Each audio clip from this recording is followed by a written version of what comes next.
වෙනදා වගේම අද සාදරයෙන් පිළිගන්නවා නිරස් ප්ලේ YouTube channel එකට. ඉතින් මම අද ඔයාලා වෙනුවෙන් ගියන් තියෙන කුතුහලයෙන් බලන්න පුළුවන් හොරර් මිස්ටරි කියන කැටගරිස් වලට අයත් වෙන මූවි එකක්. ඉතින් මේ මූවි එක තමයි 2015 තිරගත වුණු The Gift කියන මූවි එක. ඒ වගේම දැනට මේ මූවි එකට IMDb 7ක් ලෙස අතිවිශාල අගයක් ලැබිලා තියෙනවා. ඒකෙන් ඔයාලට පැහැදිලි වෙනවනේ මේ මූවි එක කොයිතරම් සුපිරිද කියලා. ඉතින් මේ ත්‍රාසයේ බීතිය කුතුහලෙ පිරුණු මූවි එක ගැන කෙටියෙන් ටිකක් මම ඔයාලට පැහැදිලි කරන්නම්. සයිමන් සහ ඇගේ බිරිඳ වන රොබින් චිකාගෝවේ සිට ලොස් ඇන්ජලිස් වෙත පැමිණෙන්නේ සයිමන්ට ලැබුණු නව රැකියාවක් හේතුවෙන්. කොහොම නමුත් ලොස් ඇන්ජලිස් කියන්නේ සයිමන්ගේම උපන් ගම.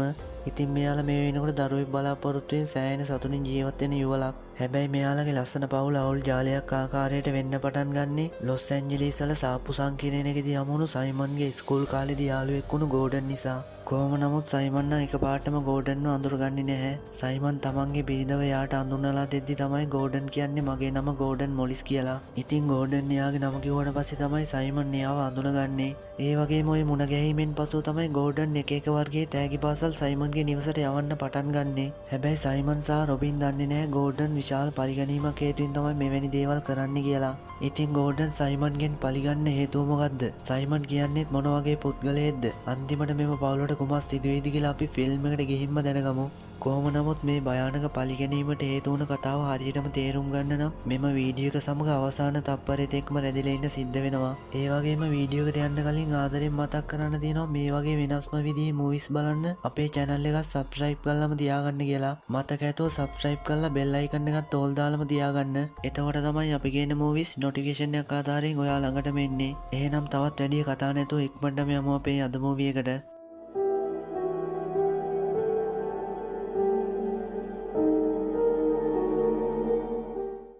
මූවි එක ආරම්භයේදීම අපිට පෙන්වන්නේ සයිමන් සහ රොබින් ලොස් ඇන්ජලිස් වල පිහිටලා තිබෙන ඔවුන්ගේ නව නිවසකට එන දර්ශනයකින්. ඉතින් මෙයාලා සෑහෙන සතුටින් ඉන්න විවාහක යුවලක්. ඊළඟට පවුවෙනිදා උදේම මෙයාලා යන්නේ මොවුන්ගේ නිවසට යාබදව පිහිටලා තිබෙන සාප්පු සංකීර්ණයකට. මෙම ස්ථානයේදී අපිට පෙන්වනවා කවුදෝ පුද්ගලයෙක් මොවුන් පිටුපස ලූබදින විදිය. හැබැයි වැඩි වෙලාවක් යන්න කලින් මෙම පුද්ගලයා ඇවිත් සයිමන්ට කතා කරනවා. ඉතින් මෙම පුද්ගලයා අහනවා ඔයාගේ නම සයිමන්ද කියලා. කොහොම නමුත් සයිමන්ට නම් එයාව වැඩි මතකයක් නැහැ. ඊළඟට තමයි රොබින් මේ දෙන්න ළඟට එන්නේ. කොහොම නමුත් සයිමන් නැගේ බිරිඳව මෙම පුද්ගලයාට අඳුනලා දෙනවා. ඒත් එක්කම තමයි මෙම පුද්ගලයා කියන්නේ මගේ නම ගෝඩන් මොලිස් කියලා. ඉතින් ওই වෙලාවේදී තමයි සයිමන් එයාව අඳුනගන්නේ. ගෝඩන් කියන්නේ සයිමන්ගේ ස්කූල් එකේ ඉඳපු හොඳ යාළුවෙක් කියලා සයිමන් රොබින්ටත් කියනවා. කොහොම නමුත් ගෝඩන් නම් සෑහෙන කාලෙක ඉඳන් සයිමන්ව මතක තියාගෙන ඉඳලා තියෙනවා කියලා අපිට හිතා ගන්න පුළුවන්. මොකද ගෝඩන් සයිමන්ව දැක්ක ගමන් අඳුනගත්ත නිසා. ඉතින් මෙම හමුවීමෙන් පසුව තමයි මෙයාලා ආයෙමත් හිතවත් වෙන්නේ. ඊළඟට අපිට පෙන්වන්නේ පහවදා උදේ වෙන සිද්ධිය. මේ වෙලාවේදී සයිමන් රස්සාවට පිටත් වෙනවත් සමග රොබින් එළියට ගිහින් ඉද්දී එයාට එයාලගේ අසල්වාසීන් වන ලුසි සහ ඇගේ හස්බන්ඩ් වන රොන්න මුණ ගැසෙනවා. මෙයාලා සෑහෙන සතුටින් ජීවත් වෙන යුවලක්. ඉතින් මෙම අඳුන ගැනීමෙන් පස්සේ රොබින් ආයෙමත් ගෙදර ගිහින් වොච් එකක් දාන ගමන් ඉද්දී තමයි එයාට ගෙදර බෙල් එක ගන්න සද්දයක් ඇහෙන්නේ. ඊළඟට රොබින් ඇවිත් බලද්දි දකින්න කවුරු හරි පුද්ගලයෙක් gift එකක් ආකාරයට වයින් බෝතලයක් දොර ළඟ තියලා ගිහින් තියෙන විදිය. ඉතින් මේ වෙලාවේදී අපිට බලා ගන්න පුළුවන් මෙම නිවසේ ලස්සන බල්ලෙකුත් ඉන්න විදිය. කොහොම නමුත් හවස් වෙලා සයිමන් ගෙදර ආවම අර වයින් බෝතලේ දකිනවා. ඉතින් එම වයින් බෝතලේ ගෝඩන් තමයි එයාලගේ දොර ගාවින් තියලා ගිහින් තියෙන්නේ. හැබැයි සයිමන්ටවත් හිතා ගන්න බෑ ගෝඩන් කොහමද එයාලගේ නිවසේ ලිපිනේ හොයාගත්තේ කියලා. ඉතින් මෙයාලා නම් මේක වැඩි ගණන් ගන්න යන්නේ නැහැ. ඒ වගේම රොබින් මේ වෙලාවේදී කියන්නේ ගෝඩන් සෑහෙන හොඳ කෙනෙක් වෙන්න ඇති කියලා. ඊළඟ දවසේ අපිට පෙන්වන්නේ රොබින් එයාලගේ අසල්වාසියෙක් වෙන ලුසිලාගේ ගෙදරට ගිහින් ඉන්න විදිය. මේ වෙලාවේදී අපිට බලා ගන්න පුළුවන් ලුසිට පොඩි ළමයෙකුත් ඉන්නවා කියලා. ඉතින් ලුසි යාගේ ළමයාව රොබින් අතට දෙනවා. රොබිනුත් ළමයින්ට සෑහෙන ආසයි. මොකද එයාත් මේ වෙනකොට ළමයේ බලාපොරොත්තුෙන් ඉන්න නිසා. කොහොම නමුත් මේ වෙලාවේදී රොබින් ලුසිට කියන්නේ එයා චිකාගෝ වලදී ප්‍රෙග්නන්ට් වෙලා ඉඳියා කියලා. හැබැයි යම්කිසි හේතුවක් නිසා ඒ ළමයා නැති වෙලා තියෙනවා. ඉතින් එම සිදුවීමෙන් පස්සේ රොබින් සෑහෙන දුක් වෙලා තියෙනවා කියලා තමයි එයා කියන්නේ. ඊළඟට රොබින් ආයෙමත් එයාලගේ නිවසට ගිහින් ඉද්දි තමයි එකපාරටම ගෝඩන් පැමිණෙන්නේ. කොහොම නමුත් මේ වෙලාවේදී රොබින් සතුටු වෙනවා ගෝඩන්ගේ පැමිණීම ගැන. ඒ වගේම එයා කියන්නේ ඔයා තියලා ගියපු gift එකට ගොඩාක් ස්තුතියි කියලා. හැබැයි මේ වෙලාවේදී සයිමන් නම් රස්සාවට ගිහින් තමයි ඉන්නේ. ඊළඟට ගෝඩන් කියන්නේ මෙම නිවස ගොඩාක් ලස්සනයි කියලා. ඉතින් ඒකෙන් රොබින් තීරණය කරනවා ගෝඩන්ගේ නිවස ඇතුළත් ටිකක් පෙන්වන්න. ඒ වගේම රොබින් සයිමන්ට කතා කරලා කියනවා අමුත් එක්ක ඇවිත් ඉන්නේ ඔයාද කලින් ගෙදර එන්න කියලා. අන්තිමට ගෝඩන් මෙයාලා එක්ක රෑ කෑම එකක් ගන්න විදිය තමයි අපිට පෙන්වන්නේ. ඉතින් මේ වෙලාවේදී ගෝඩන් සයිමන්ට එහෙමත් එයාලා ගෙදර රෑ කෑමකට එන්න කියලා ආරාධනා කරනවා. ඒ වගේ මෙයා කියන්නේ මගේ තවත් යාළුවෝ දෙන්නෙකුත් එනවා කියලා. ඉතින් සයිමන් එහෙමත් ඒකට කැමති වුණාට පස්සේ තමයි ගෝඩන් මෙම නිවසින් පිටත් වෙලා යන්නේ. කොහොම නමුත් සයිමන් නම් ගෝඩන්ගේ හැසිරීම වගේම පැමිණීම ගැන වැඩි කැමැත්තක් දක්වන්නේ නැහැ. එයා රොබින්ට කියන්නේ ගෝඩන්ගේ හිතේ මොකක් හරි යටි සැලසුමක් ඇති කියලා. හැබැයි රොබින් නම් ඒක පිළිගන්න කැමති වෙන්නේ නැහැ. ඊළඟට පහුවෙනිදා රාත්‍රියේම සයිමන් සහ රොබින් යන්නේ සයිමන්ගේ කම්පැනි එකේ තිබුණු පාටි එකකට. ඉතින් මෙයාලා මේ ස්ථානයේදී සෑහෙන සතුටු වෙලා ආයෙත් ගෙදර ඉද්දි තමයි දකින්නේ තවත් ගිෆ්ට් එකක් තියලා තියෙන විදිය. මෙම ගිෆ්ට් එකේ තියෙන්නේ මාළු කෑම එකක්. ඉතින් මෙයාලටත් හිතාගන්න බෑ ඒක මොකටද කියලා. මොකද මෙයාලා මාළු ඇති කරන්නේ නැති නිසා. කොහොම නමුත් සයිමන් එයාලගේ විල ළඟට ගිහින් ටිකක් පරීක්ෂා කරද්දි තමයි දකින්නේ ගෝඩන් එයාලගේ විලට මාළුත් ගෙනත් දාලා තියෙන විදිය. ඉතින් ওই සිදුවීමෙන් රොබින් සතුටු වුණා. සයිමන් කියන්නේ නම් මෙයා හොරෙන් අපේ ඉඩමට ඇතුළු වෙන එක නම් වැරදි කියලා. ඊළඟට මෙයාලා ගේ අස්සට ගිහින් ඉද්දි තමයි සයිමන් කියන්නේ ගෝඩන්ට ස්කූල් කාලේදී දාලා තිබ්බ නම ගැන. ඉතින් ඒ දවස්වල සයිමන් ගෝඩන්ට නම දාලා තියෙන්නේ ගෝඩන් ගෝතයා කියලාලු. ඒ වගේම මේ වෙලාවේදී ගෝඩන් ගෝතයා කියන නම සයිමන් එයාලගේ ෆ්‍රිජ් එකේ ලියනවා. හැබැයි ඉතින් රොබින් නම් වෙන අයට අපහාස කරනවට වැඩිය කැමැත්තක් දක්වන්නේ නැහැ. එයා කියන්නේ ඔහොම වැඩ කරන්න එපා කියලා. කොහොම නමුත් පහුවෙනිදා සයිමන් නැති අතරේ ගෝඩන් ආයෙමත් මෙයාලගේ නිවසට පැමිණෙනවා. එයා කියන්නේ මම මේ ළඟට ආපු ගමන් තමයි ආවේ කියලා. මේ වෙලාවේදී රොබින්ටත් ගෝඩන් ගැන පොඩි අමුත්තක් දැනුණත් එයා ඒක වැඩි ගණන් ගන්න නැතුව ආයෙමත් එයාව ගේ අස්සට ගන්නවා. ওই වෙලාවේදී තමයි ගෝඩන් දකින්නේ සයිමන් ගෝඩන් ගෝතයා කියලා ෆ්‍රිජ් එකේ ලියලා තියෙන විදිය. ඒත් එක්කම ගෝඩන් කරන්නේ රොබින්ට සමුදෙල එම නිවසෙන් පිටත් වෙලා යන එක. කොහොම නමුත් ওই සිදුවීම රොබිනුත් දකිනවා. හැබැයි එයා නම් වැඩි ගණන් ගන්න යන්නේ නැහැ. ඊළඟට අපිට පෙන්වන්නේ එදින රාත්‍රියේම සයිමන් සහ රොබින් රෑ කෑමට ගෝඩන්ගේ නිවසට යන විදිය. මෙයාලා සෑහෙන පුදුම වෙනවා. මොකද ඒක සෑහෙන ලොකු නිවසක් නිසා. ඊළඟට මෙයාලා ගේ ඇතුළට ගිහින් ටිකක් කතා කරගෙන ඉඳි තමයි ගෝඩන් කියන්නේ එයාගේ අනිත් යාළුවන් රෑ කෑමට එන එක නැවතුවා කියලා. මොකද එයාලට හදිසි වැඩක් වැටුණලු. ඒ වගේම වැඩි වෙලාවක් යන්න කලින් ආයෙමත් ගෝඩන් කියන්නේ පොඩි වැඩකට මටත් එළියට යන්න සිද්ධ වෙනවා කියලා. ඉතින් එයා පිටත් වෙන්න කලින් කියනවා මං විනාඩි 5න් අනිවාර්යෙන් එනවා ඔයාලා ටිකක් කතා කර කර ඉන්න කියලා. ওই සිදුවීමෙන් සයිමන් සෑහෙන පුදුම වෙනවා. මොකද මේ වගේ විශාල නිවසක ගෝඩන් එයාලව විශ්වාස කරලා තනියම එයාලව දාලා ගියපු නිසා. ඒ වගේම සයිමන් රොබින්ට කියන්නේ මම නම් කීයටවත් ඒ වගේ වැඩක් නම් කරන්නේ නැහැ කියලා. කොහොම නමුත් සයිමන් ආයෙමත් රොබින්ට කියන්නේ ගෝඩන් ඔයාට කැමති ඇති ඒකයි මන් නැති අතරේ මූ අපේ ගෙදරට රින්ගන්නේ කියලා. හැබැයි රොබින් නම් මේක විශ්වාස කරන්නේ නැහැ. ඒත් එක්කම සයිමන් ගෝඩන්ට පරිචය වචනෙන් පවා සෑහෙන බනින්න ගන්නවා. ඕක ස්කූල් එකේදී ගූත ගෝඩන් වගේම සාමලිංගිකයා කියලා සෑහෙන අපහාස කරනවා. ඊළඟට සයිමන් කරන්නේ මෙයාලගේ නිවස ඇතුළට ටිකක් පරීක්ෂා කරන්න යන එක. හැබැයි රොබින් අකමැති වුණා සයිමන් නම් ඒක ගණන් ගන්න යන්නේ නැහැ. ඒ වගේම අපිට මේ වෙනකන් වුණු සිදුවීම් වලින් හිතා ගන්න පුළුවන් සයිමන් කියන්නේ ටිකක් නෝන්ජල් පුද්ගලයෙක් කියලා. කොහොම නමුත් මෙයාලා උඩ තට්ටුවට ගිහින් ඉඳි ගෝඩන් කාර් එකෙන් ආයෙමත් නිවස පැත්තට පැමිණෙනවා. ඒත් එක්කම මේ දෙන්න කරන්නේ මොකුත් නොවුන ගානට ආයෙමත් පහලට ඇවිත් ඉන්න එක. ඉතින් සයිමන් ගෝඩන්ගෙන් අහනවා ඔයා හදිස්සියෙම කොහෙද ගියේ කියලා. මේ වෙලාවේදී තමයි ගෝඩන් කියන්නේ එයාගේ එක්ස් වයිෆ් හම්බෙන්න තමයි එයා ගියේ කියලා. කොහොම නමුත් ගෝඩන් කලින් විවාහ වෙලා නැහැ කියලා තමයි මෙයාලට කියලා තිබුණේ. ඉතින් ගෝඩන් ඒකට සමාව ඉල්ලන ගමන් තවදුරටත් කියන්නේ එයාට ළමයි දෙන්නෙකුත් ඉඳි එයාලවත් යන වයිෆ් එයාව දාලා ගියා කියලා. ඉතින් මෙම නිවසත් එයාගේ වයිෆ්ට අයිති එකල්ලු. ඒකයි ගෝඩන් වයිෆ් කතා කරාම එයාව හම්බෙන්න ඉක්මනටම ගිහින් තියෙන්නේ. කොහොම නමුත් සයිමන් නම් ඒව විශ්වාස කරන්න කැමති වෙන්නේ නැහැ. එයා මේ වෙලාවේදී රොබින්ට කියන්නේ ඔයා කාර් එකට යන්න මට ගෝඩන් එක තනියම ටිකක් කතා කරන්න ඕන කියලා. ඉතින් රොබින් පිටත් වුණ ගමන් සයිමන් ගෝඩන්ගේ මූණටම කියන්නේ ඔයා ආයෙමත් අපේ නිවසට පැමිණෙන එක නවත්තන්න කියලා. ඔය සිදුවීමෙන් ගෝඩන් සෑහෙන අපහසුතාවයට පත් වෙනවා සමග තමයි සයිමන් නිවසෙන් පිටත් වෙලා යන්නේ. කොහොම නමුත් මෙයාලා කාර් එකෙන් ගේට්ටුව ළඟට ගිහින් ඉද්දි ගෝඩන් ඒක විවෘත කරන්නේ නැහැ. ඒකට සෑහෙන තරහා ගියපු සයිමන් කරන්නේ කාර් එකෙන් බැලලා ආයෙමත් ගෝඩන්ගේ නිවස පැත්තට යන එක. ඉතින් ඔය වෙලාවේදී තමයි ගෝඩන් ගේට් එක විවෘත කරන්නේ. ඊළඟට මෙයාලා තරහින්ම පිටත් වෙලා යනවත් සමග අපිට පෙන්වන්නේ පහුදා වෙන සිදුවීම. ඉතින් ඔය වෙලාවේදී තමයි රොබින් දකින්නේ ගෝඩන් ගෙනත් තිබුණු මාළු ඔක්කොම මැරිලා පා වෙන විදිය. කොහොම නමුත් රොබින් මේ වෙලාවේදී සයිමන්ට කියනවා එයාලගේ බල්ලත් අතුරුදහන් වෙලා කියලා. ඉතින් සෑහෙන තරහා ගියපු සයිමන් දැනගන්නවා මේකත් ගෝඩන්ගේම වැඩක් වෙන්නේ නැති කියලා. ඊළඟට එයා කරන්නේ ආයෙමත් ගෝඩන්ගේ නිවසට යන එක.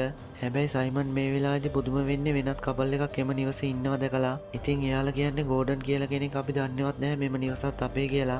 ඒ වගේම සයිමන් මේ වෙලාවේදී තමයි දැනගන්නේ ගෝඩන් එයාලට කියලා තියෙන හැමදේම බොරු කියලා. ඊළඟට අපිට පෙන්වන්නේ රොබින් ලුසිලා ගෙදරට ඇවිත් එයාට වුණු හැම සිදුවීමක්ම කියන විදිය. ඉතින් මේ වෙලාවේදී රොබින් කියන්නේ මේ ප්‍රශ්නත් එක්ක මට හරියට නිින්ද යන්නෙත් නැහැ කියලා. ඔය වෙලාවේදී තමයි ලුසිගේ ළමයා ගේ ඇතුළේ ඉඳලා අඬන්න ගන්නේ. ලුසි ඊළඟට ළමයාගේ කාමරයට ගියාම රොබින් දකිනවා එතන තිබුණු කබඩ් එක යම්කිසි පෙති වගේක් තියෙන විදිය.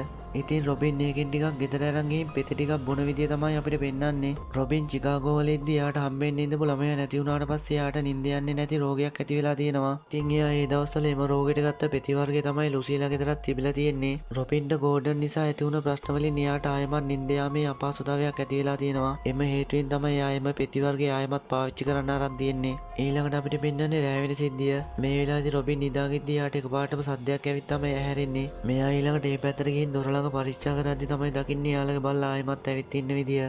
කොහොම නමුත් සයිමන්ට සහ රොබින්ට හිතාගන්න බෑ ගෝඩන් බල්ලව ගෙයින් තියාගෙන ආයෙමත් ගෙනත් දැම්මද නැත්නම් බල්ලා අතරමං වෙලා ඉඳලා ආයෙමත් ආවද කියලා. මෙතනින් සීන් එක කට් කරලා ඊළඟට අපිට පෙන්වන්නේ පහුවෙනිදා සයිමන් නැති වෙලාවේ රොබින් බීම් එකක් එහෙම බීලා කෑම හදන්න යන විදිය. කොහොම නමුත් ඔය වෙලාවේදී රොබින්ට එකපාරටම කලන්තයක් ඇවිත් බිම ඇදගෙන වැටෙනවා. ඊළඟට එයාට ආයෙමත් අවස්ථාවේ සීයේ එන්නේ ඇඳේ ඉඳන්. හැබැයි එයාටත් එයාට වුණු සිදුවීම හරියට මතක නෑ. ඉතින් සයිමන් පවා මේ වෙලාවේදී ගෙදර ඇවිත් තමයි ඉන්නේ. ඊළඟට රොබින් එයාට කලන්තයක් ආව කියලා සයිමන්ටත් කියනවා. හැබැයි සයිමන් නම් වැඩිය ගණන් ගන්න නැතුව එයාට පෙන්නන්නේ රොබින් ලුසිලා ගෙදර ඉඳලා ගෙනත් තිබ්බ පෙති ටික. ওই සිදුවීමෙන් සයිමන් රොබින්ට සෑහෙන බනින්න ගන්නවා. ඔයා ආයෙව පාවිච්චි කරන්න ගත්තද කියලා. කොහොම නමුත් රොබින් නම් මේවා පාවිච්චි කළේ නැහැ කිව්වත් සයිමන් නම් ඒක පිළිගන්න කැමති වෙන්නේ නැහැ. ඉතින් ඔහොම දින ගණනාවක් ගත වෙනකොට නත්තල් සමය එනවා වගේම රොබින් ඇවිත් සයිමන්ව සර්ප්‍රයිස් කරන්නේ එයා ආයෙමත් ප්‍රෙග්නන්ට් වෙලා කියලා. ඉතින් ඔය වෙලාවේදී සයිමන් සෑහෙන සතුටු වෙනවා. මොකද එයා තාත්තා කෙනෙක් වෙන්න යන නිසා. කොහොම නමුත් ඉදිරියට කවුරුත් නොසිතන විදිහේ සිදුවීම් වලට තමයි සයිමන්ට සහ රොබින්ට මුහුණ දෙන්න සිදු වෙන්නේ. ඊළඟට අපිට පෙන්වන්නේ රොබින් ලුසි සමග සාප්පු සංකීර්ණයකට ඇවිත් ඉන්න විදිය. ඔය වෙලාවේදී රොබින් දකිනවා ගෝඩන් එළියේ ඉඳන් එයාලා දිහා බලන් ඉන්නවා කියලා. හැබැයි රොබින්ට නම් එයාව මුණ ගැහෙන්න හම්බෙන්නේ නැහැ. ඉතින් ඔය සිදුවීමෙන් පස්සේ රොබින් කරන්නේ සයිමන්ගේ නංගි කෙනෙක් වන ජෙනීව මුණ ගැහෙන්න යන එක. මොකද ජෙනී කියන්නේ සයිමන් ගියපු ස්කූල් එකටම ගියපු කෙනෙක් නිසා. ඔය වෙලාවේදී තමයි රොබින් ජෙනීගෙන් අහන්නේ ඔයා ගෝඩන් කියලා කෙනෙක් දන්නවද කියලා. ජෙනී එයාව දන්නවා කියලා කිව්වත් වැඩි විස්තරයක් නම් කියන්න කැමති වෙන්නේ නැහැ. කොහොම නමුත් රොබින්ගේ බල කිරීම නිසා තමයි ජෙනී එයා ගැන විස්තර ටිකක් කියන්න ගන්නෙ. ඉතින් ජෙනී කියන්නේ ගෝඩන්ව වැඩිහිටි පිරිමි ළමයෙකුගෙන් දූෂණය වෙන ගමන් එද්දි කාර් එකේ ඉඳලා එයාව හොයාගත්තා කියලා. ඉතින් එයාට ඒක ලොකු ප්‍රශ්නයක් අතට හැරුණලු. ස්කූල් එකේ ළමයි පවා ගෝඩන්ට සාමලිංගික කියලා හිරිහැර කරන්න පටන් අරන්. ඉතින් ওই සිදුවීම් එක්ක ගෝඩන් සෑහෙන අසරණ වෙලා තමයි ඉඳලා තියෙන්නේ. කොහොම නමුත් ජෙනී කියන්නේ ගෝඩන් කාර් එකේ අතවරයට ලක් වුණු සිදුවීම වාර්තා කරලා තියෙන්නේ සයිමන් සහ එයාගේ යාළුවෙක් වන ක්‍රච් කියන කොල්ලා කියලා. ඉතින් එම සිදුවීම සයිමන් සහ ක්‍රච් තමයි දැකලා හැමෝටම කියලා තියෙන්නේ. කොහොම නමුත් ජෙනී කියන ඔයාට වැඩි විස්තරයක් දැනගන්න පුළුවන් ක්‍රච් කියන පුද්ගලයාව හම්බෙන්න ගියා නම් කියලා. මොකද ওই සිදුවීම වෙද්දි ජෙනීට අවුරුදු 12යිලු. එයාට වැඩි විස්තරයක් කවුරුත් කියලා නැහැ කියලා තමයි එයා කියන්නේ. කොහොම වුණත් ඉතින් ගෝඩන් අතේ වරදක් තියෙනවා නම් මෙයා ඇවිත් සයිමන්ගේ පවුලට හිරිහැරයක් වෙන්නේ නැහනේ. ඒකෙන් අපිට හිතා ගන්න පුළුවන් කවුරුත් නොදන්න රහසක් මෙතන තියෙනවා කියලා. ඊළඟට රොබින් කරන්නේ සයිමන් ගෙදර නැති අතර එයාගේ ඔෆිස් එකට සම්බන්ධ ගෙදර තිබුණු ලියකියවිලි පරීක්ෂා කරන්න යන්නේක. මෙයාට මේ වෙලාවේදී හම්බෙනවා ඩැනි මැක්ඩොනල්ඩ් කියලා කෙනෙකුගේ සහ ගෝඩන්ට සම්බන්ධ සයිමන් පසුබිම් පරීක්ෂා කරපු වාර්තා දෙකක්. කොහොම නමුත් ඊළඟට රොබින් කරන්නේ ග්‍රච් කියන පුද්ගලයා ගැන විස්තර ටිකක් හොයලා බලන එක. මේ වෙලාවේදී මෙයා දැනගන්නවා ග්‍රච් කියන්නේ චිරොප්‍රැක්ටික් කෙනෙක් කියලා. ඉතින් ඊළඟට රොබින් කරන්නේ බොරුවට යම්කිසි ප්‍රතිකාරයක් ලබා ගන්න වගේ ගෝඩන් ගැන විස්තර දැනගන්න මේ ස්ථානයට යන්නේක.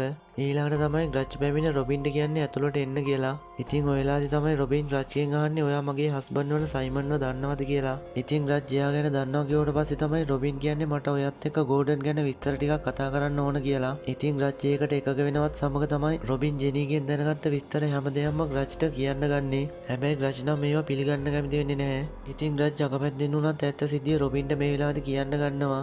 එයා කියන්නේ හැමදේම පටන් ගත්තේ සයිමන් කියලා. ඉතින් අර කාර් එකේ වුණ සිද්ධියයි සාමලිංගිකේ සිද්ධියයි සයිමන් ගොතලා කියපු එකල්ලු.